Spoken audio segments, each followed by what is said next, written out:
badly. Well, now, listen, the second the game. big game of the weekend, the Grand Slam decider that we had bigged up, was decidedly and wholly dominated by a brilliant Wales performance, and it was impressive. It was impressive. It was mighty impressive. It was as we thought. It was as we feared, I suppose, from the Irish perspective as well. In that, like, we actually aired as well. We had a few comments saying that the roof was going to be open. We had thought when we shot the podcast last week that that was the news on the day. You got to cut us some slack. Every time we shoot a podcast, it turns out the opposite of what we said. A story that is confirms the opposite of the thing that we had said breaks the next morning as we're uploading it. It usually is the case. It's very frustrating. But but the roof was opened. A lot was made of that.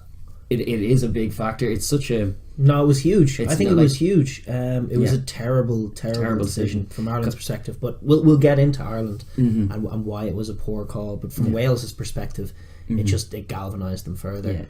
Emboldened them. They absolutely dominated from minute one. The opening sequence was beautiful. The kickoff right into the 5 metre channel. Stockdale isolated. North made a great tackle. Yeah, you talk about perfection. That's how you set it up. And then from it was kind of like England in the sense that they seemingly had a plan literally for until the try was scored. For that whole sequence, everything was done in the training ground. They got the kick inch perfect from Gareth Anscombe, and George North with a perfect tackle. Stockdale couldn't do much about it, and he was into touch. And then subsequent line out, perfect. They managed to get a couple of phases in, but they sucked Murray, who's Ireland's sweeper, in. Ireland a little bit sluggish. Tyke Furlong went to cover Murray's sweeper position, which was a bit silly. And then Gareth Anscombe again with just another 2 touches, 2 beautiful chips with the boot, and he put it perfectly in that position where Murray wasn't, and Hadley Parks took the try and scored. And that against Ireland is huge, getting massive. That first score. Blowing them away. It changes everything, because no doubt whatever, we're not privy to whatever Ireland's plans were, but anything that was said pre-kickoff is kind of nearly out the window off the back of that 7-point show, because it's like now we're chasing the game. And Wales knew that and were very comfortable from that leading position to just, like we said, use their versatility and their defensive kind of savvy to slow and harry Ireland and soak everything up, knowing that particularly with the roof open and then the conditions so poor, they're probably not going to try and challenge you, where they probably are a bit weaker. Wales out in that outside area was never going to see that. They were just going to trust their chopping. They've been refining that to a fine art of how to slow down. Chopping. I mean, they're so organised that they can just add layers to what they're doing in both attack and defence.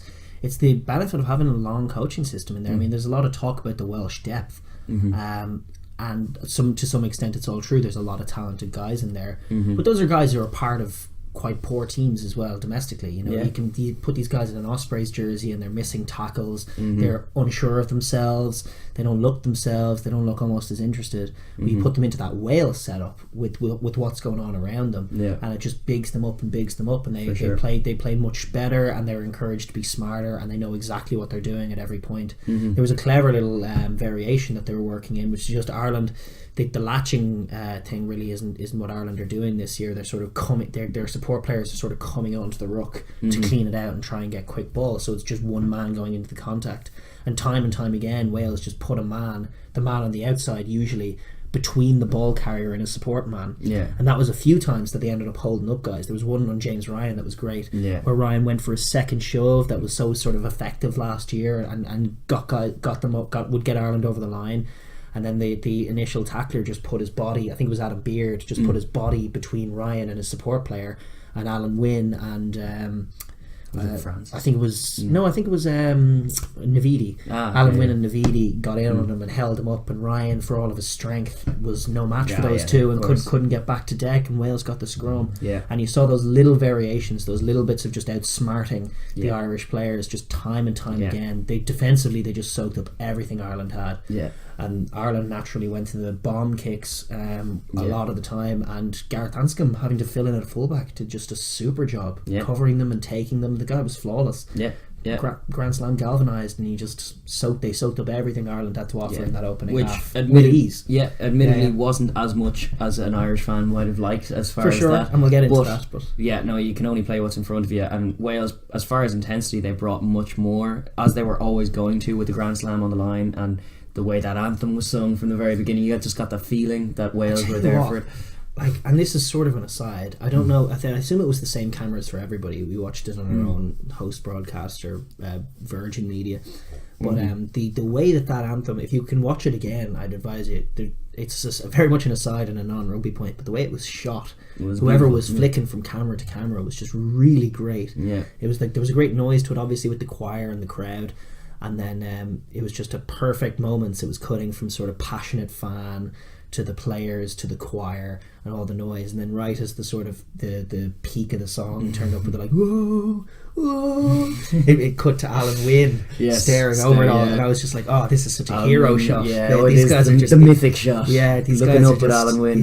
These guys are just gloriously going on to Grand Slam victory. There was no stopping them. There was no stop, and Ireland were just blown away by it. And then looking very much like rudderless once the plan A fails, and Wales just relied on that. They were very, very savvy. There were a few great moments. Alan Wynne, case in point, like his nous was on display throughout that whole game. It was a lovely moment, not from an Irish point of view, but an Irish line out where the ref kind of stepped in because Wales were closing the gap, and they were being cheeky and closing the gap, told them to move back, and like two of the Welsh players did, but Alan Wynne didn't. He's just at the back of the line out, still in the exact same spot that he'd encroached to, and the Irish boys were obviously frustrated with that a bit, and then ended up, it was James Ryan, the younger lock, ended up infringing in the exact same way for closing the gap, and it was like, oh, that's such a good argument for, like, yes, there's a load of talent and work rate in James Ryan, and a lot to admire in him, but he needs a few more a few more years before you can get to where Alan Wynne is at in terms of very form. Reminiscent of Paul O'Connell, and it's something from an Irish perspective, as much as we big up our young lads, that was like, we are missing a bit of that. Alan Wynne, old school Paul O'Connell plays out of him, and he's a bit of that grit, proper rugby legend, and really just a wonderful leader, but super smart. Super smart. That's what's great about it. Like, he's bullish in the contact. He doesn't, like, he still offers himself a lot as well for carries and things, even if he's not the most effective like barnstorming carrier. He presents the ball quickly and he does his job well. He got one big trundle off a turnover line out down the Irish midfield into the midfield, much to the joy of the fans there. I'm sure it's just I can't but admire the guy. I just there was part of me, it was a miserable experience as an Ireland fan, but there was a lot to be admired and just respected about the way Wales were going about this. They were just taking it. Defensive maul was crucial for them as well. Ireland were going to obviously try and get that going. It was a key area for them in successes, and they shut us down. They actually also got some good offensive mauls off. There's a good example. Like, Wales often do that when they get it right and everything goes to plan. They often seize on one area that the opposition are perceiving as a strength of theirs. For Ireland, that would be the attacking maul, and not only nullify it, but get a few of their own off as well, which is just a good psychological edge. They did the same at scrum time, even though I think on the balance we probably won slightly more of the scrums. There were one or two key ones that went Wales' way, and they were big moments as well. And it's like they just nullifying those, or just showing that they're there as well, firing shots in those exchanges. There's not the supremacy that probably the plan for Ireland anyway, but for any kind of team based off that, it's a good way to get at them, is just like make them doubt all that they've been doing and talking about, and then putting into practice on the training field. You get onto the pitch, and then it's a different picture, and Wales are actually more competitive there than you would have thought, and they're moving around. That's where their versatility is excellent. It allows them to do things like that, where they can, on certain games, target certain areas, and that's a shot by adding layers. They're so confident in their base that they can afford to do that. The great pressure on the defensive maul to shut Ireland down. I thought there was a touch of illegalness to it, in the fact that Ireland were trying to peel off, and Wales were getting a very good initial drive in and forcing Ireland usually back to the inside. Ireland were trying to peel off, and I felt like some Welsh guys were just breaking and rebinding up the side, and they got away with it. But listen, that happens. Sometimes refs do it different ways, and they were very wise in what they did, and they shut Ireland down. And it was impressive all over from them. They all the key areas they had targeted, and the other thing is Gareth Anscombe again with the boot they were assured in what they wanted to do. They had their try on the board, 7 points, and from there it was just Ireland haven't fired shots. Let's build as big a score as possible, because we know as big as it is, the harder it is for Ireland to get back into it. And they're so proved. It was even probably a more impressive display than even what England showed in the Aviva, I thought, because there was a sense of, even though it was a brilliant performance from England it was a brilliant performance from England. I wouldn't understate that. I wouldn't understate that, not at all. But there was an element of catching Ireland a little bit cold as far as the physical exchanges, whereas I don't feel that was a criticism here. I think Ireland actually came to try and play a physical game, and like with the roof open, with the rain coming down, that's exactly what they wanted to do. And Wales were ready for it, matched it, 100%, and completely nullified it. Not just matched it, and then some. Yeah, they won it. They owned it up front. Exactly, they really did. And that's like so. And that's what got Ireland giving away penalties, which is exactly. a real losing picture for Ireland. Ireland are one of the more disciplined teams in world rugby, based on always controlling what goes on in the tie. Yeah, and when control goes away, you see some negative pictures, like a frustrated Sexton throwing the ball back and muttering expletives under his breath and such things, and it's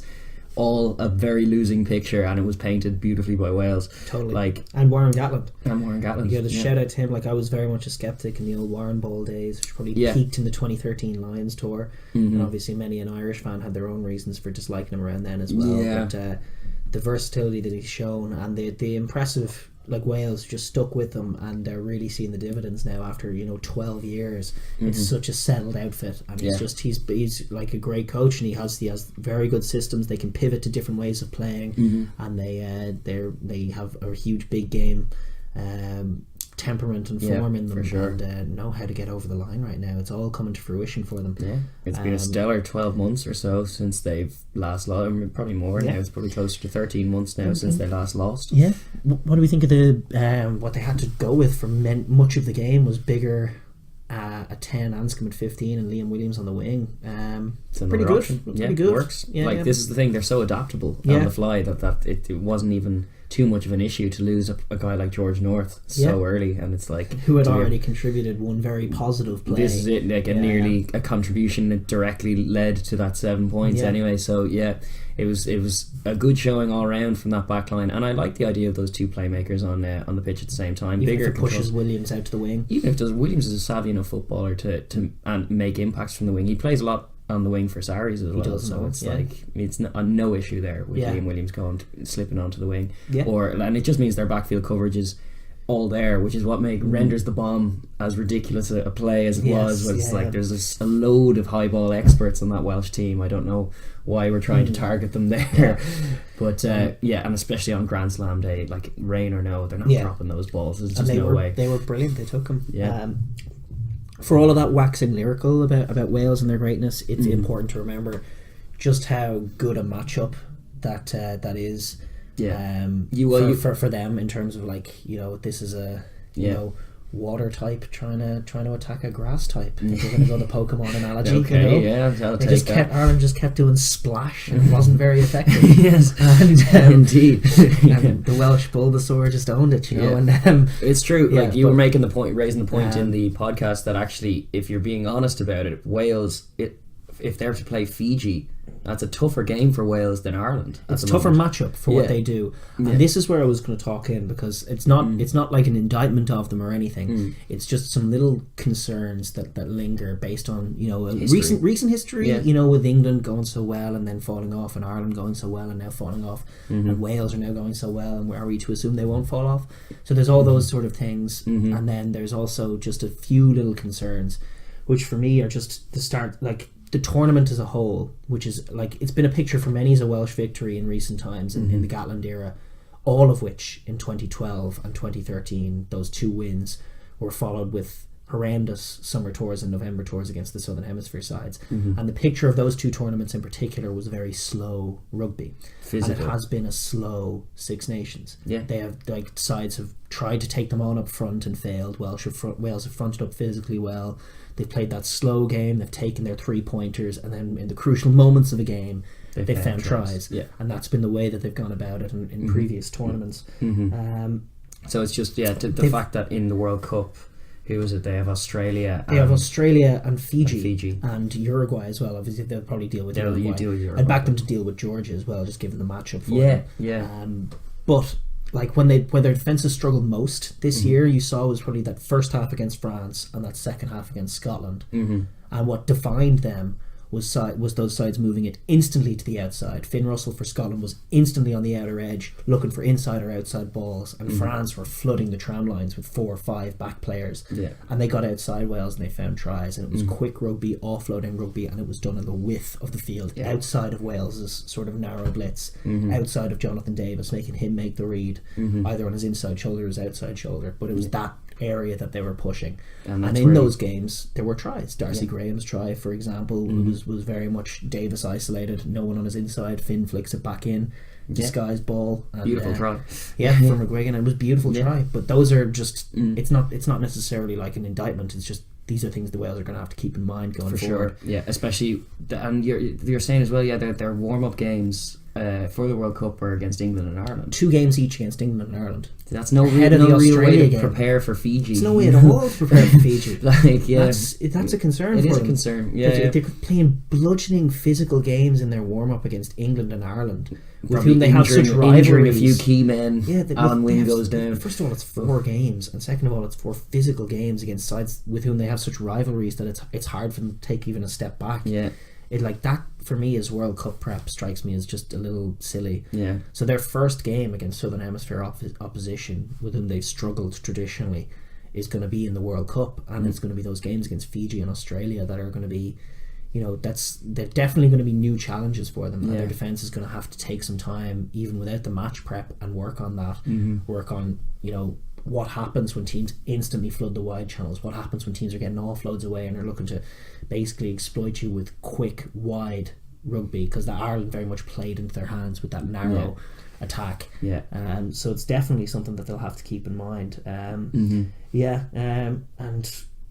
But that's like that being said, don't want to. No, none of that's saying that this is destined to happen. It's just a concern and something to keep in mind. That's all. For sure, and it definitely is that.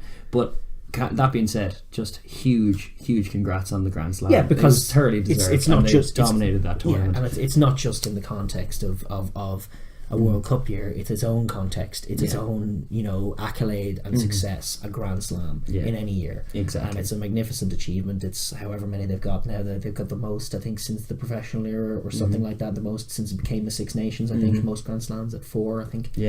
Sensational. Sensational. Really good. And hopefully their momentum carries on for the rest of the year, and there's no little lull period. But they will have to be mindful of just the different picture that will be painted. They'll have to be more adaptable in their defence then, but they are adaptable, and I back them to do that. But I suppose then from Ireland's perspective is the other side of the coin in terms of that game, because Wales played an absolutely beautiful game, and it was probably a glorious day that'll live in the memory for a long time if you're over that side of the water. But from here, it's also going to last in the memory, but for all the wrong reasons. Painful watching. It was painful viewing, and like preempting some of it didn't make it any more comfortable to watch. Like I was concerned that pleading almost in the context of the preview last week, going like, I really hope we show something else, that we were thinking that the roof was going to be closed, so maybe we can use ringrose to try and see if we can expose that Jonathan Davis question mark.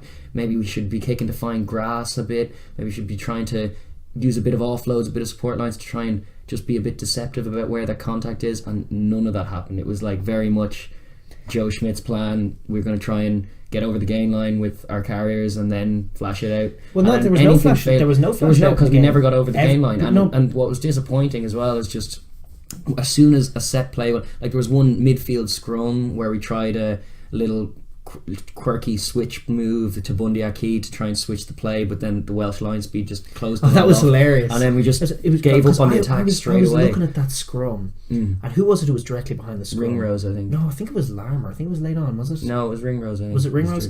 Okay, so it was Gary to the right of the scrum, and he had Keith Earls to his right hand side, and the scrum was just to the right edge of midfield, and they were taking forever to set it up. And I was just looking at it, and it was Gary there, and it was one Welsh man defending the Keith Earls on the right hand side. So I'm thinking, it's very obvious what you do here. You're quick. It's a pick off the base. You suck in the Welsh flanker. You pop it to Murray. You suck in the Welsh scrummy who's coming across. You get it off to Ringrose. All of a sudden, you've got a 2-on-1 in acres of space. And Ireland, in the interests of daft deception, popped to Bundy Aki, who was then going to switch it across to Ringrose. And by the time they got him out to Aki and he was switching it back, Navidi had just got right into that channel. Yeah. And it was like, oh, well, we'll just set it up. And then, it was just very, very sort of these slow, deceptive ways of doing things, when sometimes just a bit of Justin Marshall, like when he looks at a scrum, he just sees it, and it was so obviously there. It's just go, there's space, go. Yeah, and there's very little of that, and that's what's the problem. That's what needs. Like Ireland definitely need to evolve, because a lot of what they're doing, it's not that they're even playing particularly badly. They're just doing the same thing as last year, and it's kind of been figured out. And they really are. They were particularly bad in the sense that the decision to open up the roof. Was and like it was. If I'm saying in hindsight, it was in foresight. You could see it was an appalling decision against Wales, because it plays into their hands. Ireland's attack was super narrow. They didn't use half the width of the field, let alone the full width. They were all within this sort of bunched area, and the idea was win the physical exchanges and fire bombs. And Wales are just so versed and so used to dealing with that. They were always going to deal with that, and they did beautifully and perfectly. And it was just. Like, that is not the way to play them. Yeah, and tactically, the shutout was kind of what was deserved. I was glad that Larmour got over the line. I was glad it was Larmour as well. Carty's pass, because like the halfbacks that we were calling for an earlier replacement, but that didn't come. But they were so impotent, and it was plan one. We didn't change anything. Like, and that's what makes it such an insane performance to my mind. It's doing the exact same thing and expecting a different result. It's more difficult to change things once, like the decision to put the roof up and cement it. Yeah, they wanted to make it a messy one. That's the idea. Is like we win a couple of contacts, we put a big box kick or a big Sexton bomb up, maybe. It's contestable. Rob Kearney's down the throat, and then Liam Williams drops it, and then we have a scrum, and we back our scrum, and our scrum gets the dop at them, and then we're in the corner, and then we have our maul, and that was the plan. Yeah, make it messy, win some penalties, get in the corner, score some tries like that. But then Wales just dealt with it, and it was. Then the negative plays, the wet weather negative plays, all came from Ireland. Ireland were struggling with the wet player. Ireland looked stuck in the mud. Ireland were making knock-ons. Cian Healy, in fact, at one point in the scrum got to give away a penalty because he couldn't get his bind locked to Francis's jersey because it was so slippy in the wet. And it was just it was kind of hilarious. It was like Eddie Jones with the in goal last year. It was exactly like stupid games and not play instead of playing a game of rugby and getting punished for it. On the pitch, which is what it was true. Like, I couldn't make the argument that we were deserving of it based on the whole tournament's showing, but then also the games showing as well. I felt that's why I don't begrudge Wales, but it was a thoroughly disappointing display, and our lack of ability to just play heads up is what's really worrying. Because like you contrast that with, we'll obviously break down the game of the tournament that came after it with Scotland, but like Finn Russell just decide and saying that he was having an argument with Gregor about how to proceed in the second half at half time is very interesting as well. But just a bit of fuck it, like that, like you're saying, just touch the fuck it button. That's what I was saying in the second half. I was like, it was about 6 minutes in, and there was the Wales had, I think, put it beyond us. Yeah, it was like 16 points. It's time to hit the fuck it button. And we gotta go Jack Conan, we gotta go Marmion, we gotta go Carty, we gotta go Larmour, and we gotta do it now.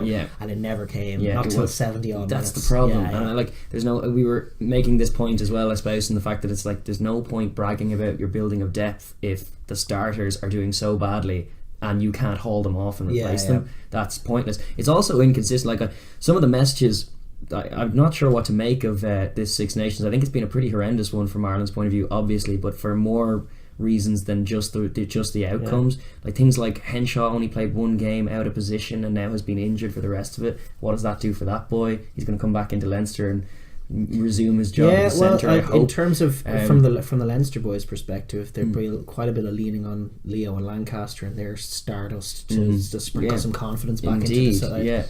There's been that, and the fact that like we've now basically cemented as a result of that, cemented Rob Kearney in there, because it seems Larmour. To be fair, Larmour has stepped up. He has. And Larmour's probably done enough in Joe's mind to be second fiddle, I would say. I would hope so. He's versatile enough to cover everything, and like I would be having him in there over Earls anyway. But we've made that point too. But the fact that Kearney is so cemented in there means that there's just no playmaking happening, and as well as that, no license for just heads up play from the likes of Gary Ringrose, who are great at that kind of game when it's loose and they can just make a read and go. There's very little seeking of space, more so trying to fashion things through, like you're saying, coy deception work and stuff and little set maneuvers. But what's so disappointing about it, and it happened one or two times where it's like we come off the line out, try one or two of our plays, but actually they were stifled a bit and now the ball's slow, and so we kick it instantly, and it's like, oh, the plan didn't work, so we kick it away. It's like, there's more to rugby than the plan, and there's space over there, go. And it's just that never came. And, and it needs to involve, like, the whole thing needs to involve just a little bit of seeding control, because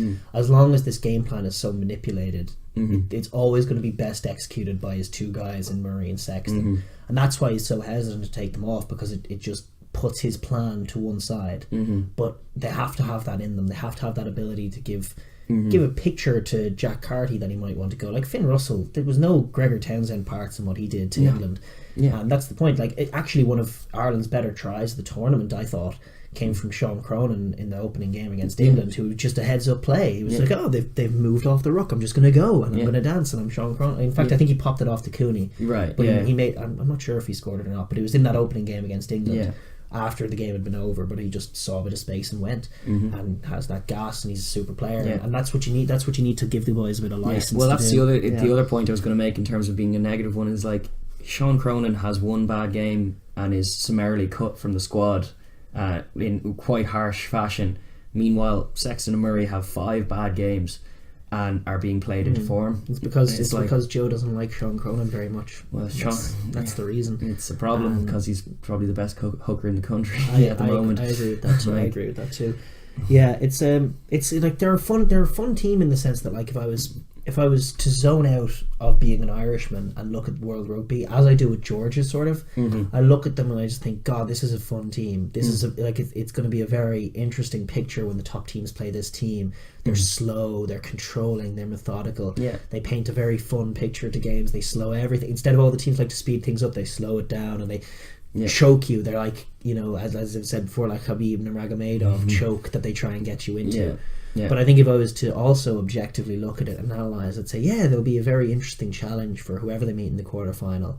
And even if they do put in the big performance and get over the Springboks, I would predict that they're, for a quarter or semi-final exit, that there's a ceiling to what they're doing, which is why, as an Ireland fan, you desperately think that they can change it up and do something different. I also think that there's just, like, in the context of the whole control thing, there's a lot of focus in the team on this. You've heard the quote come out a few times of the perfect game, especially at the start of the year when they were sort of flying high and they were like, actually, in that New Zealand game, things weren't perfect. We made 4 or 5 errors here and 4 or 5 errors there, and if we could get a perfect game, that would be something else. And then, but it just seems to get in their heads. There's no sense of, like, a mistake happens and it's gone. It's in the past. The mistake is on everybody's heads. It's like, oh, it's not been a perfect game. Oh, it's going to come up on Monday. Oh, I shouldn't have made that mistake. And there's just there's very little freedom they're playing with. That's where they contrast with what the Scots showed, where it was just they can go into flow mode and try things, and like things come off when you try things. Sometimes it goes horribly wrong, but there's very little license for them. And as well as that, just everything is a bit negative as far as, look, we've cited their support running is always to clear out rather than to gather an offload, which means then even if guys are getting their hands free and looking for an offload, there's never one 100%. there. Those tracking runs are just a key and consistent thing. Even when there's a big noise. Even when a big forward like Ty Furlong like wins a contact and he gets a hand free and you can see he's keen to throw it, there's just nobody there because everybody's running to hit the ruck and get the next ruck going.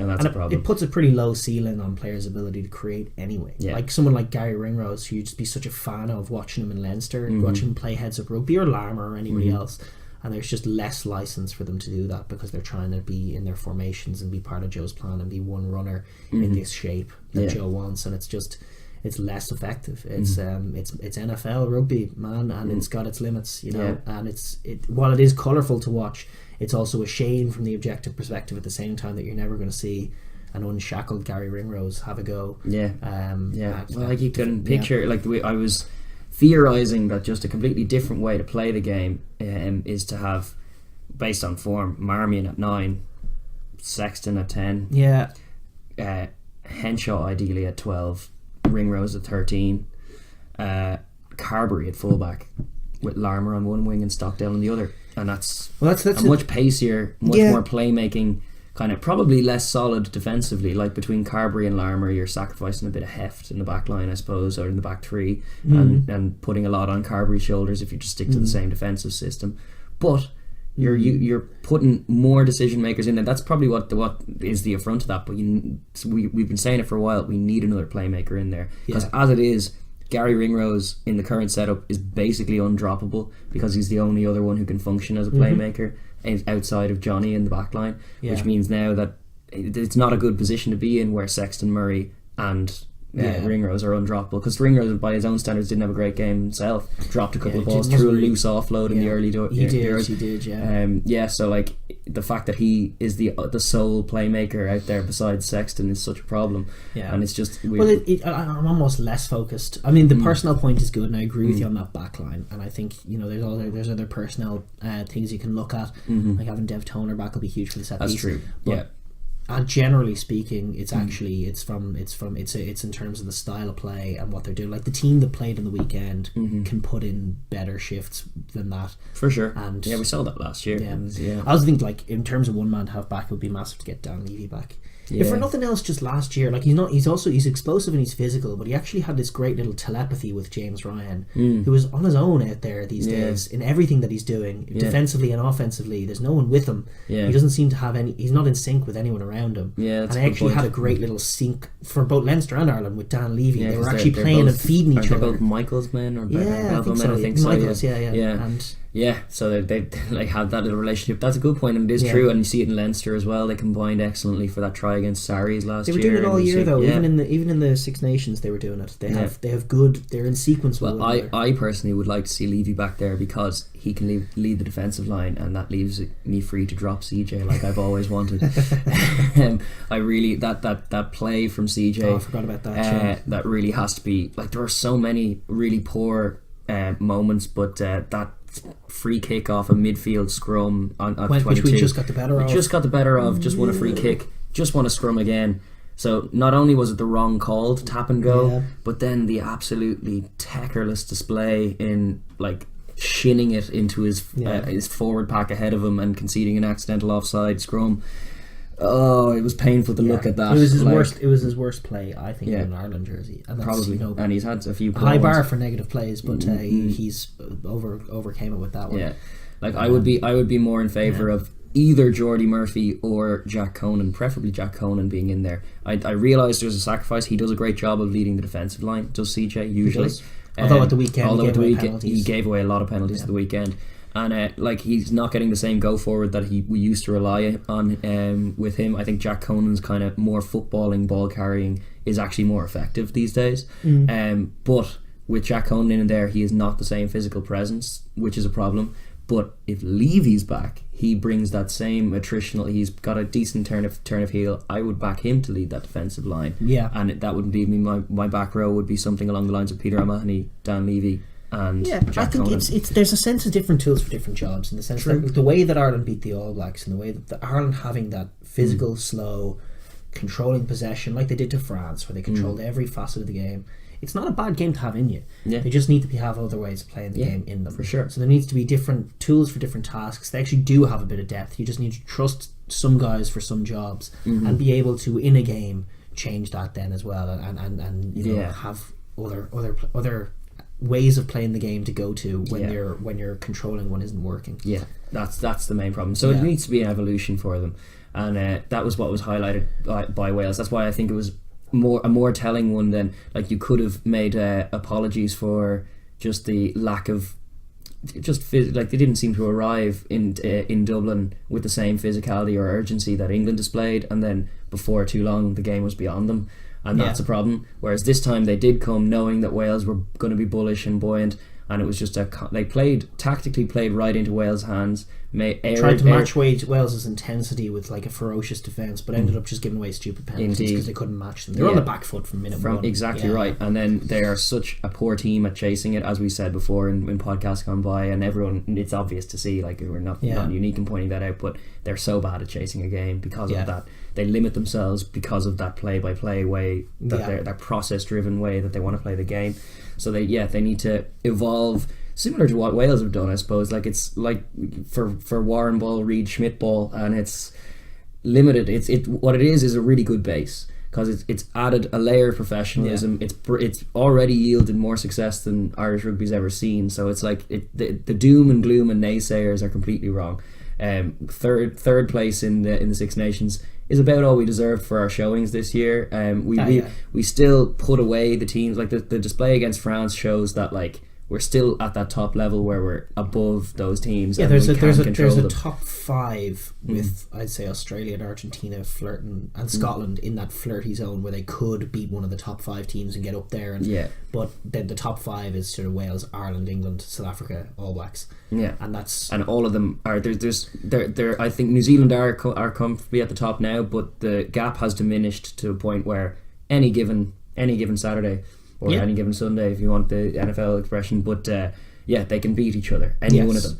And so it's not all doom and gloom to suggest that Ireland like completely rewrite the script or completely tear up what they've been doing. It's yielded some success, but they do need to evolve a little bit more. And curiously enough, unlike Warren Ball, it is actually more successful against the Southern Hemisphere than the Northern Hemisphere. That's true. It plays into Northern Hemisphere hands, and they're very adept at dealing with it. Like Wales are so comfortable without the ball that when Ireland are like, we'll starve you off possession and we'll make you make tackles, Wales like, oh boy, I get to make some tackles. And they love it, and they get out there and they crush Ireland and they stop everything that they're doing. But if you take the All Blacks and play them that way, and all of a sudden the All Blacks have gone 20 minutes without holding the pill, they just get anxious and they're not happy, and they're that's not what they want to be.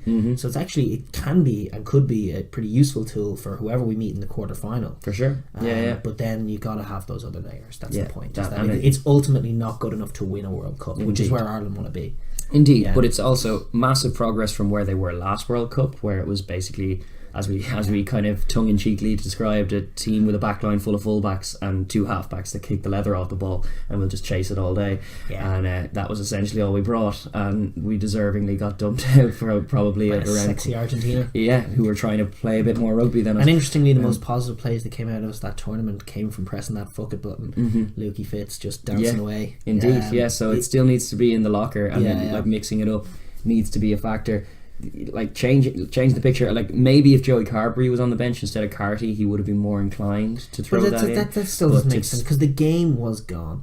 And there was, before we move on, which we have to now really, but there was like one little incident as well that I noticed. Obviously there was all those negative plays from Sexton that have got media attention, but there was one little incident in our own half when Murray just was like so lazy in what he'd done, and he was just like, there was a couple of bad passes from him, and then the play was shut down and he just sort of meandered up to a ruck and kicked a terrible box kick, and he just looked done. And then the kick came back to him and he caught it in the 22, and then he just set up for a lazy kick and sliced it into a touch to the raucous ways of the Welsh fans. And he just, it was a resignation, and that was about 20 minutes before he got taken off the field.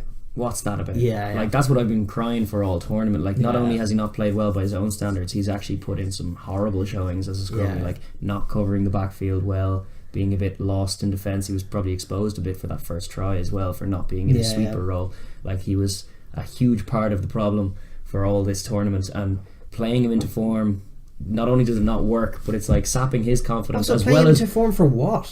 Want 20 more minutes in the Wales game? Like, it's August before he plays for Joe again. Exactly. So what are you talking about? Is he invested in Munster's quarter final? Well, he is, I guess, but I question it thoroughly, and I go back to the fact that like he wasn't there when we beat the All Blacks. It was Marmion, and Marmion's the form scrum half in the country. Him and Gibson Park, but Gibson Park's not available, and it's it should have been much more pay, and we immediately improved when Marmion came on. Like immediately looked more dangerous. And it should have been changes earlier. And there's one other play that I want to highlight as well, was a typical lack of, like, we were talking about, we need to find more ways of scoring tries, more pictures to our tries, and kick return is something that we never score from. And there was one incident that like highlights all that's wrong with how we deal with kick returns, where it was actually we put Wales under a bit of pressure, they managed to turn it over, cleared their lines but didn't make touch, found Keith Earls instead, and Keith Earls, instead of flashing it left, where are your instincts, go left, we're on this side, go left, go to the other side, instead he just beeline for the nearest contact and reset the play again. I got very angry when that happened. It was them exiting, and we had the ball basically on our 10. Earls caught it. There was a chase, but it was a bit back, and space on the left hand side, open backfield, a few Irish boys dropping back, and you could just see, you know, D-Mac or any Kiwi just flashing that ball left, and then Earls just caught it, and as you say, he just ran straight and set it up, contact. And it was like, may as well have been a tight head on the wing for all the difference he made. Like, but that's a mindset thing as well. That goes beyond Keith Earls. It does, the team and everything else. But that's such a problem, because it's such a good way of yielding tries from that pressure. Because a lot of times, if you're going through that pressure game, you may concede a turnover, and then they panic and kick it clear, and you need to be capable of turning it into a try. Like, Wales give those away. See what England did to them as well, like a few years ago. Like, there's tries to be scored that way, and we're ignoring them. And that's there's many's a try we ignore. Indeed. Listen, but that's probably enough. And congrats again to Wales on a thoroughly brilliant display. Very depressing to watch from an Irish point of view, just how effectively shut down. But from a rugby point of view, just impressive and a good display. And in terms of just everything else, I can't begrudge the Welsh. They're just phenomenal rugby people. This is it. They had like a wonderful atmosphere in the ground. And Alan Wynne-Jones is a legend. Alan Wynne-Jones is a legend. The only just mild critique is all those beautiful loud fans. Get out and support your regions, because they need you. Big time. That's true. Actually, it always depresses me when I switch over to see Swansea City playing football in that full stadium and go like, against City at the weekend. There are people in Swansea. No way. I wouldn't have thought so. But get out and we'll follow the Ospreys. And everyone else, and the Dragons and the Cardiff and Scarlets. Support the regions. No excuses. Get out and support your regions. They're good. They got good players. They got all your Grand Slam heroes. Go out and support them. Thanks for watching the Overlap Rugby podcast. If you enjoyed that video, please like down below and subscribe for more videos. And please enter the comments section to join our conversation. Thanks.